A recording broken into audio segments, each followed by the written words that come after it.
घबरा कर कहा, चलो वापस चलते हैं। मगर अर्जुन हंसकर बोला, अरे ये तो बस हवा का झोंका था। निकल गई। ये कोई मजाक नहीं है, वह चिल्लाई। चारों ने दौड़ लगाई, पर जैसे ही दरवाजे के पास पहुँचे वह अपने आप बंद हो गया। अंदर अंधेरा घना हो गया। तभी एक धीमी आवाज गूंजी, क्यों आए हो मेरी नींद में खलल डालने?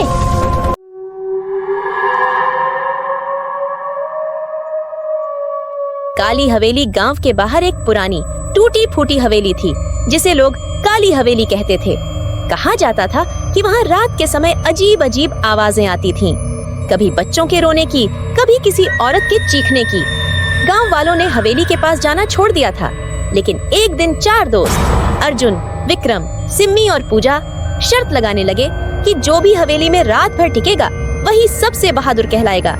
शाम को चारों अपने अपने टॉर्च लेकर हवेली पहुँचे। हवेली की दीवारों पर काई जमी हुई थी, खिड़कियाँ टूटी हुई और दरवाजा चरमरा रहा था। भीतर कदम रखते ही ठंडी हवा का एक झोंका आया। वे एक बड़े हॉल में पहुँचे। तभी दीवार पर टंगी एक पुरानी तस्वीर गिर पड़ी।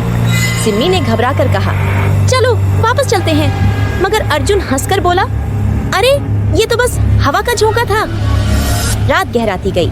चारों ने हॉल के बीचों बीच अपनी टॉर्च जलाकर बैठने का फैसला किया।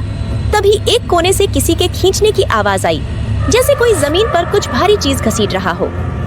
विक्रम ने डरते हुए उधर टॉर्च मारी। एक सफेद साया दीवार से होकर गुजरता दिखा। अब तो पूजा की चीख निकल गई। ये कोई मजाक नहीं है, वह चिल्लाई। चारों ने दौड़ लगाई, पर जैसे ही दरवाजे के पास पहुँचे वह अपने आप बंद हो गया। अंदर अंधेरा घना हो गया। तभी एक धीमी आवाज गूंजी, क्यों आए हो मेरी नींद में खलल डालने? चारों ने चारों ओर देखा, मगर वहाँ कोई नहीं था। अचानक एक ठंडी अदृश्य हथेली ने अर्जुन के कंधे को छुआ। अर्जुन ने चिल्लाकर दरवाजे को जोर से धक्का मारा और किसी तरह दरवाजा खुला। चारों गिरते पड़ते हवेली से भागे।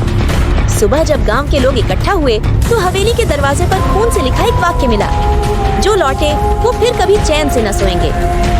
उस दिन के बाद से चारों में से कोई भी कभी पूरी रात नहीं सो पाया। हर रात उन्हें वही सफेद साया सपनों में दिखाई देता रहा।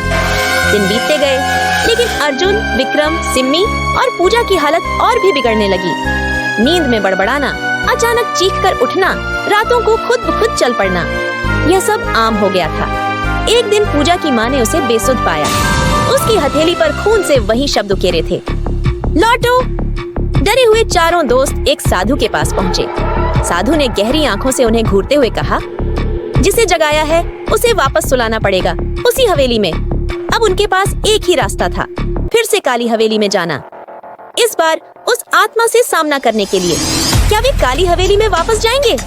हवेली में लौटने का रास्ता क्या उन्हें सच्चाई से रूबरू कराएगा, या फिर उनका सामना और भी भयानक चीजों से होगा?